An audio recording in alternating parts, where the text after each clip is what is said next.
Hello students, welcome back to my channel Simplified Social Science for class 10th.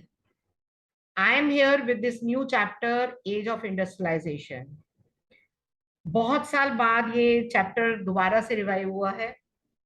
I know कि students को थोड़ी मुश्किल हो रही होगी आप लोगों को बेटे, और मुझे ये भी पता है कि लास्ट ईयर तो दो ही चैप्टर थे। अब आप लोगों का सिलेबस काफी बढ़ गया है, बट आई होप सो कि आप अगर मेरी ये वीडियो देखेंगे तो आपको काफी सिंप्लीफाई हो जाएगा ये चैप्टर। सो ये पहले मैं ये आपको ये पिक्चर आपको जरा ये एक्सप्लेन कर दूं। डॉन ऑफ द सेंचुरी, आप ये इधर देख रहे हैं लेडी, ये देखिए ये एक ऐसे फ्लैग सा लिया हुआ है, और ऊपर जितनी भी चीजें, ये मोटर है, ये सब मशीनरी से चलने वाली हैं चीजें। तो मतलब ये पिक्चर जो है ये शो कर रही है कि कैसे अब एक न्यू सेंचुरी जो है वो स्टार्ट हो रही है। इन 1900 a popular music publisher ET Paul, उन्होंने एक म्यूजिक बुक, ये 1 मार्क में आ सकता है स्टूडेंट्स, तो प्लीज इसको ध्यान रखिएगा। ईटी पॉल ये प्रोड्यूस्ड अ म्यूजिक बुक जिसका कवर पेज ने अनाउंस किया था डॉन ऑफ द सेंचुरी। ये जो इलस्ट्रेशन में स्टूडेंट्स लिखा हुआ है dawn of the century, and ये इलस्ट्रेशन में लिखा हुआ है, ये 1 मार्क में आ सकता है, बहुत इंपॉर्टेंट नहीं है लेकिन हाँ आप ये इसको ध्यान रखिएगा। इलस्ट्रेशन में सेंटर में एक पिक्चर है, गॉडेस लाइक फिगर है जैसे मैंने अभी आपको बताया, and the angel of progress. ये देखिए, ये नीचे ये देख रहे हैं आपके व्हील है ये, अगर आप ये पिक्चर में देख रहे हो ये देखिए, दिस इज द व्हील ये। और ये व्हील क्या शो कर रहा है? ये व्हील शो कर रहा है एंजल ऑफ प्रोग्रेस, कि ये प्रोग्रेस शो कर रहा है कि कैसे सब चीजें आगे बढ़ रही हैं मशीनरी से। And bearing the flag of the new century, कि नई सेंचुरी स्टार्ट हो रही है, that is a new century is coming 1900 से, मतलब 20th सेंचुरी। हिस्ट्री में बार बार मैं आप लोगों को बताती हूँ कि हमेशा सेंचुरी एक आगे लिखी जाती है। एंड फॉर एग्जाम्पल अभी हम 21st सेंचुरी में हैं। She is gently perched on a wheel with wings, ये देखिए wheel with wings symbolising time, and her flight is taking her into future, और वो आगे फ्यूचर में वो जा रही हैं। Floating about behind her are the science of progress. आप ये देखिए, मैंने अभी आपको दिखाया था मोटर, मशीन, प्रिंटिंग प्रेस, ये पूरी आपकी जो यूनिट है ये इससे रिलेटेड है, और ये यूनिट का ये चैप्टर है। ये देखिए, ये मोटर है, machinery, railway, printing press, all these things, ये जितनी भी चीजें हैं इसमें क्या चीज कॉमन है? That all these things they are run, they are machines से बनाई जाती हैं, ये इसका सबसे ज्यादा कॉमन चीज है ये। The glorification of machine and technology is, मतलब ये शी इज जेंटली, ये पूरी फिगर की ये डिस्क्रिप्शन है ये, जो मैं आप लोगों के लिए ये अंडरलाइन कर रही हूँ ये मैं।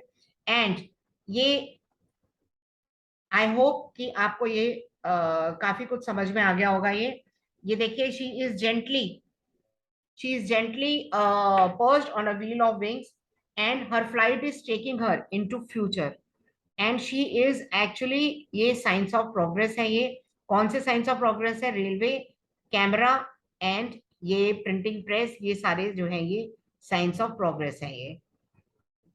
Now this glorification of machine and technology, ये इन अ पिक्चर जो ट्रेड मैगजीन में अपीयर हुई थी 100 साल पहले, इसकी अगली जो पिक्चर है वो आप देखिएगा, the one is at the top, Aladdin दिखा रहे हैं फ्रॉम द ओरिएंट, और ब्यूटीफुल पैलेस है उसका, और दूसरी ये देखिए, ये दो पिक्चर्स क्या डिनोट कर रही हैं? ये दो पिक्चर्स शॉर्ट में मैं बता दूं फिर आपको लेसन से एक्सप्लेन करूंगी। टू मैजिशियन, मतलब जो टॉप पिक्चर है it is showing Asian countries, and the जो पिक्चर जो नेक्स्ट है वो वेस्टर्न की मॉडर्निटी को डिनोट कर रही है। The modern bottom is the modern modern mechanic है, और उसके मॉडर्न टूल्स हैं। अलादीन जो है वो ईस्ट को रिप्रेजेंट कर रहा है, मतलब ईस्टर्न कंट्रीज, मतलब हमारी developing countries, under develop countries को मेंशन कर रहा है ये।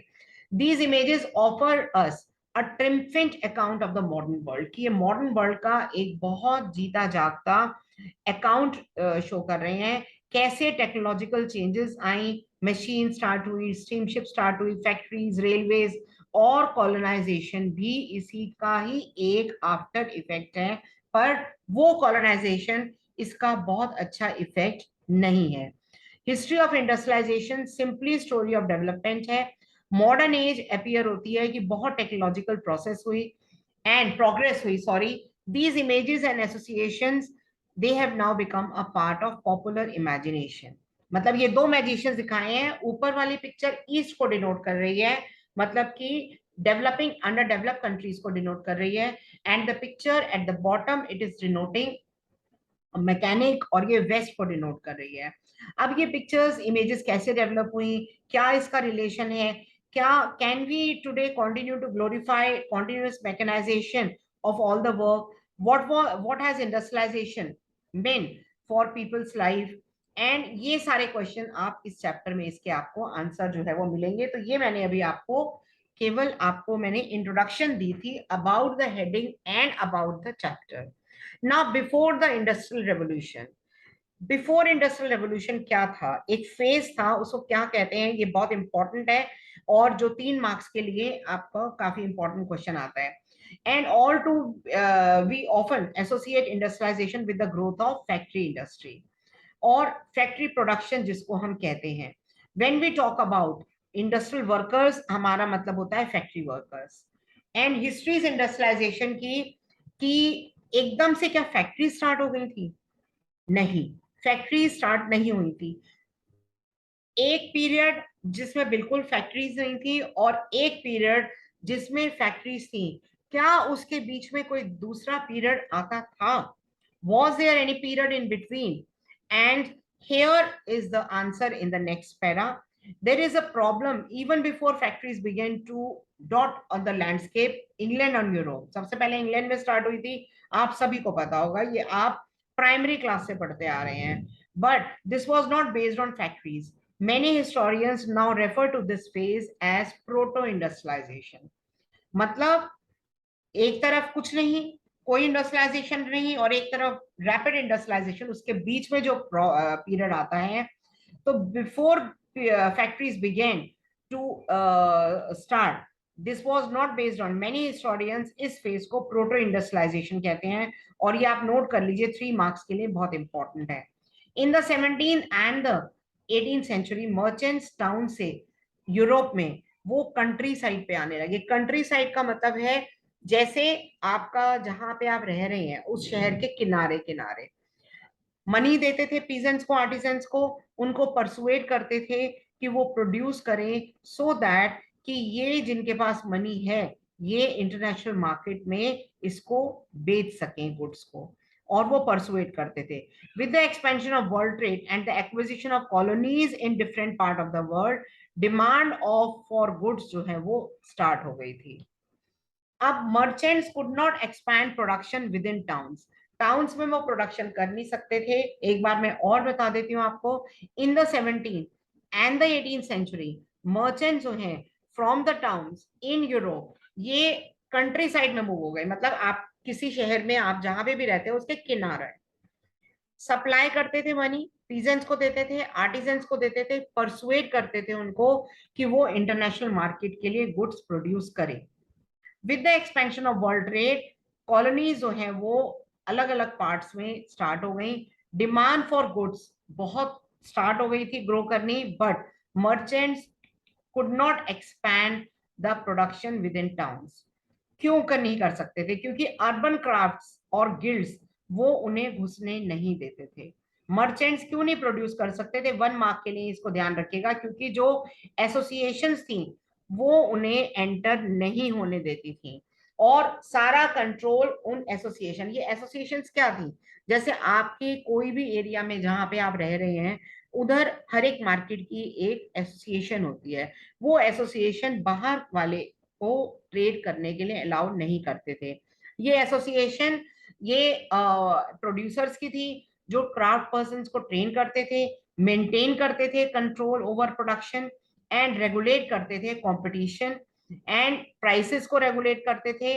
न्यू पीपल्स की एंट्री बिल्कुल बैन थी। Rulers granted different guilds a monopoly और इनका डायरेक्ट कनेक्शन जो था ये एसोसिएशन का रूलर्स के साथ था, और रूलर्स जो हैं वो इनको मोनोपोली के दे देते थे, इनको राइट दे देते थे, ठीक है तुम ये प्रोड्यूस करो। It was therefore difficult new merchants के लिए कि वो अपने टाउन्स में बहुत बिजनेस अपना एक्सपैंड करें, इसीलिए वो बेचारे कंट्री साइड चले गए जहां पे थोड़े गरीब लोग रहते थे, गरीब क्राफ्टमैन रहते थे कंट्री साइड में। In the country side poor peasants and artisans वो मर्चेंट्स के लिए काम करना उन्होंने शुरू कर दिया। एंड लास्ट ईयर भी आपने देखा था कि ओपन फील्ड, यूरोप में पहले ओपन फील्ड का सिस्टम था, मतलब सब मिलके एक बहुत बड़ी फील्ड पे मिलके एग्रीकल्चर करते थे।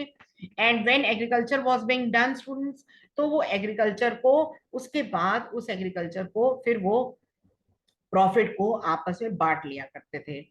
एंड तो ओपन फील्ड्स का सिस्टम था, डिसअपियर हो गया ये। कॉटेजेस एंड पुअर पीजेंट्स जो थे वो कॉमन लैंड पे सरवाइव करना उनके लिए मुश्किल हो गया।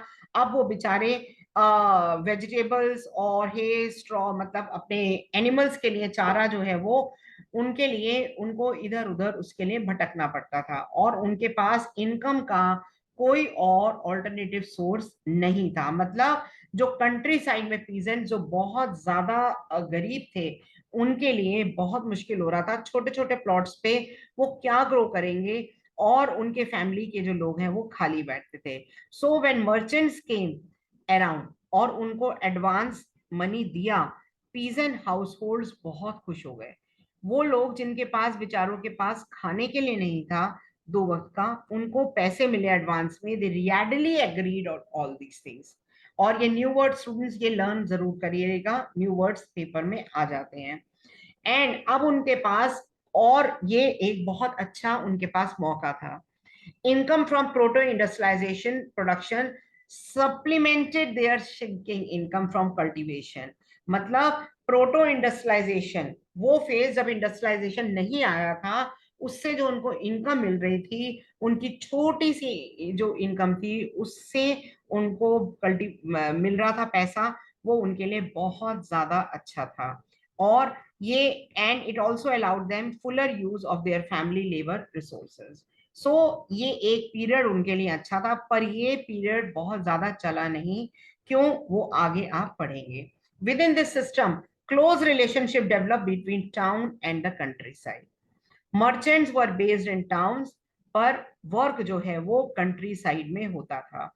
कि एक मर्चेंट जो इंग्लैंड में था उसका मतलब ये एग्जाम्पल दिया हुआ है ये, कि इंग्लैंड में वो वूल वूल स्टेपलर से लेता था, और जो स्टेपल करता था फाइबर से, एंड फिर वो स्पिनर को देता था जो थ्रेड बनता था, और अलग अलग स्टेजेस में जाकर फिर वीवर्स के पास जाता था, फिनिशिंग लंदन में होती थी, और एक्सपोर्ट मर्चेंट उसको इंटरनेशनल मार्केट में सेल करते थे।